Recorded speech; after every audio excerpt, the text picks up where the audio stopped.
안녕하세요. 글로벌 대표 기술주 10개에 집중 투자할 수 있다는 점에서 코덱스 미국 팡플러스와 타이거 미국 테크 탑10은 자연스럽게 비교가 되고 있습니다. 타이거 미국 테크 탑10 소개와 함께 두 ETF를 간단히 소개하는 영상을 올린 적이 있는데요. 아무래도 내용을 깊이 있게 다루지 못한 부분도 있다 보니까 추가적인 질문들을 많이 남겨주셨습니다. 그래서 오늘은 문답 형식으로 두 ETF에 대한 내용을 조금 더 자세히 다뤄보고자 합니다. 이미 두 ETF 중 하나를 투자하고 계신 분들은 물론이고 두 ETF를 비교 관점에서 고민 중이신 분들이라면 도움이 되실 거라고 생각합니다. 팡플러스 인덱스 10개 종목 바뀌지 않나요? 팡플러스 관련해서 가장 많이 받은 질문 중 하나입니다. 결론부터 말씀드리면 2017년 9월 26일 지수 런칭 이후 현재 10개 종목이 바뀐 적은 없지만 앞으로 바뀔 수는 있습니다. 그럼 어떤 기준으로 바뀌느냐? 팡플러스 인덱스는 다른 ETF들의 기초지수와 다르게 인덱스 구성 방법을 100% 공개하고 있지 않기 때문에 정확히 알 수는 없습니다. 일단 나와 있는 것들만 몇 가지 언급을 드리면 글로벌 스탠다드로 가장 널리 쓰이는 GICS 기준은 아니고요. 이 인덱스를 산출하는 이 IC 자체 분류에 따라서 임의소비재, 그리고 미디어 앤 커뮤니케이션, 그리고 테크놀로지 섹터에 속해야 하고요. 시가총액 50억 달러 이상, 최근 6개월 일평균 거래량 5천만 달러 이상, 그리고 빵과 유사한 비즈니스를 영위하는 기업들이라면 잠재적인 투자 대상이 될 수가 있는데 최소한의 자격 요건을 갖춘 종목들 중에 최종 종목 선정은 이런 이름을 가진 위원회가 선정한다라고 쓰여 있습니다. 그럼 이 위원회는 어떤 기준으로 최종 종목을 고르느냐? 그 기준에 대해서는 나와 있지 않아요. 코덱스 미국 팡플러스 ETF의 투자 설명서, 기초지수 관련 내용에도 나와 있지 않고요. 팡플러스 인덱스 방법론 자료를 열어봐도 구체적인 내용이 없습니다. 혹시 제가 잘못 알고 있다면 댓글로 남겨주시면 좋겠습니다. 감히 추측을 하건대 지수 이름이 팡플러스니까 페이스북, 애플, 아마존, 넷플릭스, 구글 이 5개 기업들은 엄청난 악재가 발생하지 않는 이상 이 팡플러스 인덱스에서 빠질 가능성은 거의 없어 보이고요. 혹시 종목 교체가 일어난다면 이 나머지 아래 5개 종목, 이 플러스 종목들에서 종목 교체가 일어날 가능성이 높습니다. 그럼 종목수는 10개로 유지가 되느냐? 그것도 아닙니다. 종목수를 최소 10개라고 규정을 하고 있기 때문에 종목수는 11개, 12개 혹은 그 이상이 될 수도 있습니다. 물론 지수 런칭 이후 종목수는 10개를 유지를 하고 있고요. 동일 가중 방식이다 보니까 한 개 종목 비중이 10%를 유지를 하고 있는데 만약에 11개 종목이 된다라고 하면 한 개 종목 비중은 9.09%가 될 것이고 12개 종목이 된다? 그러면 한 개 종목 비중은 8.33% 이런 식으로 종목수가 늘어날수록 한 개 종목의 비중은 줄어들게 되겠죠. 실제로 정기 변경 때 종목 교체가 일어날 수도 있는데 아직까지는 비중만 다시 세팅하는 리밸런싱이 일어났다. 이렇게 보시면 될 것 같습니다.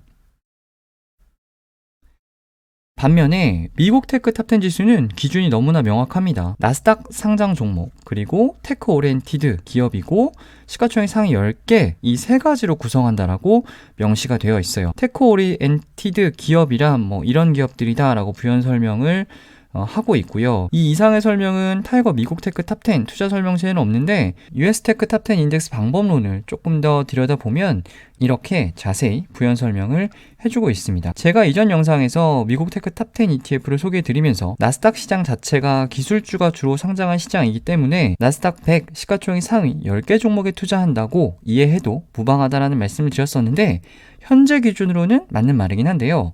아닐 수도 있습니다. 조금만 더 부연 설명을 해드리면 현재 나스닥 100 기준 시가총액 상위 40개 종목이에요. 1위부터 22, 21위부터 40위까지인데 현재 미국 테크 탑10 지수에 편입되어 있는 종목 10개를 노란색으로 칠해놨습니다. 3개월마다 시가총액 순으로 리밸런싱을 진행을 하는데 여기 보시면 9위인 페이팔까지는 당분간 탑10 지위를 유지할 가능성이 높아 보이고요. 이 페이팔 미만의 종목들, 그러니까 여기서부터 여기까지 종목들이 실제로 들어갔다 나갔다 할 가능성이 높습니다. 3월 정기 리밸런싱 때도 이 어도비와 컴캐스트가 편출이 되었고 인텔과 넷플릭스가 편입이 되었죠. 빨간색 음영 처리한 종목들, 그러니까 여기 이런 종목들은 미국 테크 탑10이 정의하는 테크 오리엔티드에 해당하는 기업들은 아닙니다. 예를 들어서 펩시가 갑자기 시가총액이 많이 올라와 가지고 이 나스닥 100 탑10 안으로 들어온다고 하더라도 미국 테크 탑10 지수에는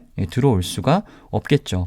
비슷한 유형의 종목들을 더 보시면 코스트코도 마찬가지일 거고 암젠이나 스타벅스도 마찬가지입니다.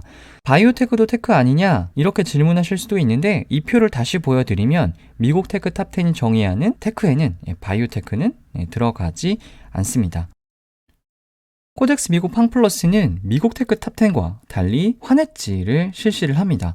ETF 이름에 가로 열고 H 가로 닫고 라고 붙어있는 건 환해지를 실시한다라는 의미입니다. 최근 상장하는 ETF들 환해지를 실시하지 않는 게 대세인데요. 코덱스 미국 팡플러스 ETF가 상장한 2019년 1월만 해도 환노출에 대해서 부정적인 분들이 많았습니다. 그래서 코덱스 미국 팡플러스도 환해지형으로 출시한 것이 아닌가 개인적으로 추측을 해봅니다. 지금은 분위기가 많이 달라졌죠. 일반 투자자분들도 해외 주식 직접 투자 많이 하시고요.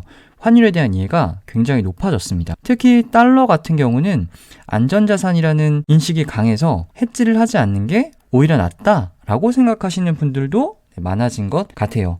운용사 입장에서는 달러에 대해서 환을 오픈하는 것에 대해서 투자자들이 거부감이 없는데 환해지 비용을 사용하면서까지 환해지를 실시할 이유가 없는 거죠. 그래서 요즘 ETF들은 거의 환해지를 실시하지 않습니다. 환노출, 환해지 어떤 게 더 좋냐? 절대적인 유불리는 없습니다. 국내 상장 S&P 500 ETF 두 개를 비교를 해본 건데요. 킨덱스 미국 S&P 500과 아리랑 미국 S&P 500 ETF입니다.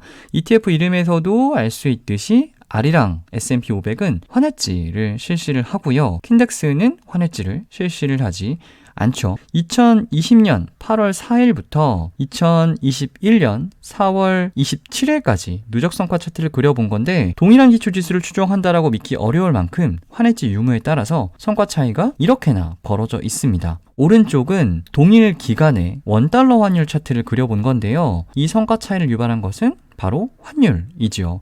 2020년 8월 7일 원달러 환율이 1184원이었는데 2021년 4월 27일 1110원까지 하락을 합니다. 즉 원화 강세가 진행되면서 환노출형인 킨덱스 미국 S&P 500은 같은 기간 환차손이 발생한 반면에 아리랑 미국 S&P 500은 원화 강세 영향을 최소화할 수 있었습니다. 그럼 무조건 환해지로 해야 하는 게 맞느냐? 원달러 차트를 조금 더 길게 그려본 건데요. 보시는 것처럼 원달러 환율은 올랐다 내렸다 하지만 결국 특정 밴드 안에서 움직이는 것을 보실 수가 있습니다. 특히 원화는 신흥국 통화이긴 하지만 그래도 다른 신흥국 통화와 비교를 하면 변동성이 낮은 편이기 때문에 특정 구간에서는 앞에서 보여드린 것처럼 유불리가 나뉠 수는 있지만 결국 장기 투자하시면 뭐가 낫다라고 말하기는 사실은 어렵습니다. 그래서 미국 테크 탑10보다 팡플러스 인덱스가 좋은데 환해지형이 마음에 안 들어. 그러니까 미국 테크 탑10으로 가야지. 혹은 반대로 미국 테크 탑10이 좋은데 환 노출형이라 마음에 들지 않아. 환해지를 하는 팡플러스로 가야지. 이건 좋은 의사결정은 아닙니다. 환해지 여부보다는 마음에 드는 기초지수를 보고 ETF를 선택하시는 것이 좋습니다.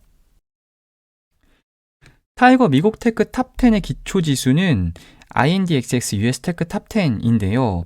이 인덱스를 추종하는 해외 ETP, 그러니까 ETF나 ETN은 없습니다. 따라서 US 테크 탑10 인덱스가 마음에 든다라고 하시면 유일한 선택지는 국내에 상장한 타이거 미국 테크 탑10 밖에는 없습니다. 반면에 팡플러스 인덱스는 너무나 유명하지요. 한 배로 추종하는 FNGS부터 세 배 레버리지인 FNGU까지 해외 ETN이 골고루 상장이 되어 있습니다. 그래서 팡플러스 인덱스는 마음에 드는데 코덱스 미국 팡플러스는 환해지형이라서 싫다, 달러화로 투자하고 싶다 라고 하시면 바로 FNGS로 가시면 됩니다. 팡플러스 인덱스는 좋은데 중국 비중이 20%라서 너무너무 싫어요 라고 하시는 분들도 계신데요.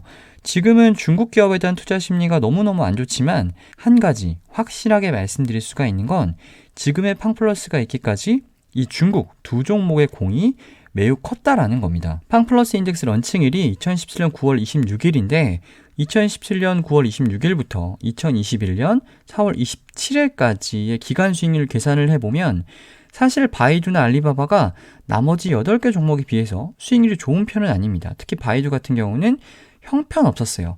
그럼에도 불구하고 바이두나 알리바바 역할이 컸다라고 말씀드리는 이유는 바로 알리바바, 바이두가 미국 대표 기술주 인덱스인 나스닥 그리고 미국 기술주 종목들과의 낮은 상관관계 때문입니다. 상관관계가 1이라는 것은 완전히 같은 방향으로 움직인다라는 것이고요. 상관관계가 마이너스 1이라는 것은 완전히 반대로 움직인다라는 것을 의미를 합니다.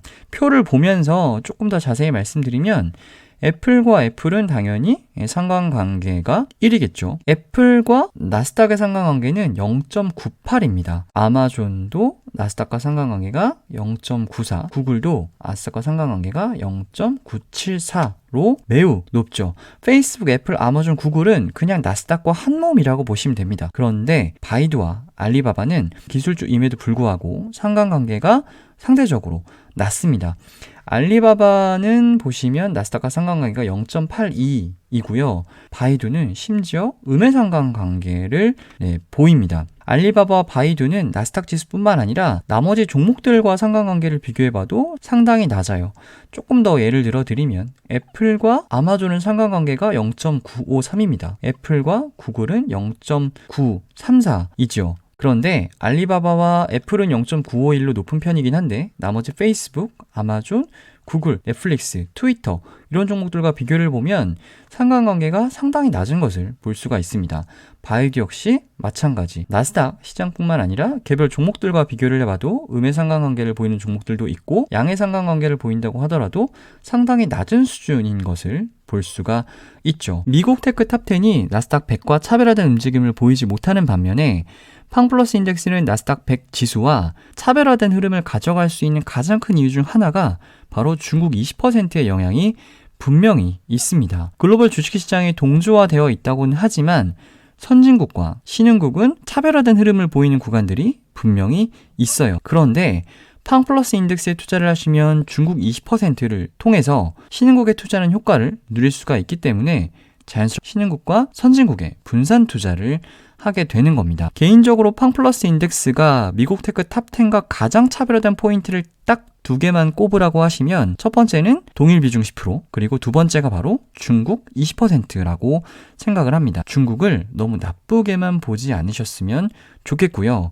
오히려 포트폴리오의 분산 차원이라는 측면에서 봤을 때는 이 중국의 20%가 팡플러스 인덱스에서 굉장히 중요한 역할을 한다라고 말씀드릴 수 있습니다. 미국 팡플러스와 타이거, 미국 테크 탑10을 표로 정리를 해봤습니다. 앞에서 언급드린 내용을 기억을 다시 하시면서 이 표를 하나하나 자세히 보시면 분명 도움이 되실 것 같습니다. 어떤 ETF가 더 좋을까요? 라고 질문들도 많이 하시는데 개인의 투자 목적에 따라서 정답은 다를 수 있습니다. 제가 어떤 의견을 드리기보다는 오늘 영상을 통해서 합리적인 선택을 할 수 있을 것이라고 생각합니다. ETF 읽어주는 남자, 오늘은 여기까지입니다.